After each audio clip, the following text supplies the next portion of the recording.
If I told you that these three drivers pictured here did not finish the race at the Monaco Grand Prix, would you believe me? Because I would not believe me. All right, what the hell was that race? That was crazy. So the race starts and Max barely gets off the line, okay? Barely.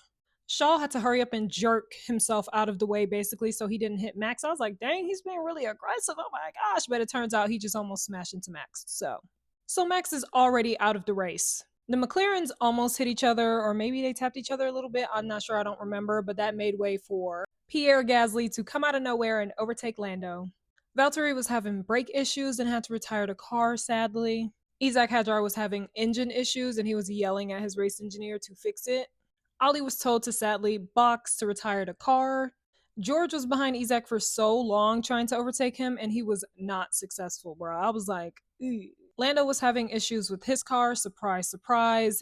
5 second time penalty for Lewis Hamilton, George Russell, Franco Colapinto, and Oscar Piastri for speeding in the pit lane. We're like, what the hell is going on? Something has to be wrong. At one point, Lando was holding up George, and George was so pissed. But then eventually, George was able to overtake him because Lando had issues with his car still, and then he had to retire the car. Another DNF.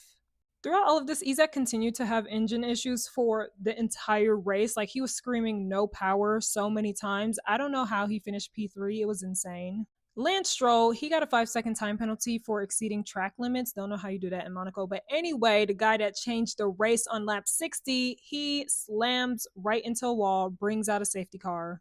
Everyone's pitting as they should, blah, blah, blah. Time goes on. And then finally, it is time for the safety car to go away. And right as the race is restarting, Charles Leclerc hits the wall, bro. Okay. Oh my God. I was screaming. George doesn't serve his penalty and has another penalty looming over him because of it. Red flag on lap 68. So everyone's lining up in the pits and then everyone gets out of the car and then we wait for a long time before the race starts again. Pierre is hit with a second 5 second time penalty for speeding in a pit lane. George gets a drive through penalty for failing to serve his first penalty.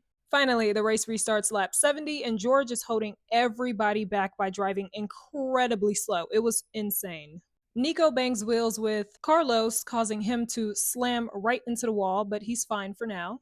Until Franco hits him basically right after, and he spins, and he is out of the race. Nico gets a 10 second time penalty for fucking up Carlos. And at the end of all of that, Kimi ended up winning, of course, 5 races in a row, youngest Monaco Grand Prix winner. And I have so much more that I want to talk about, so I'm going to make another video.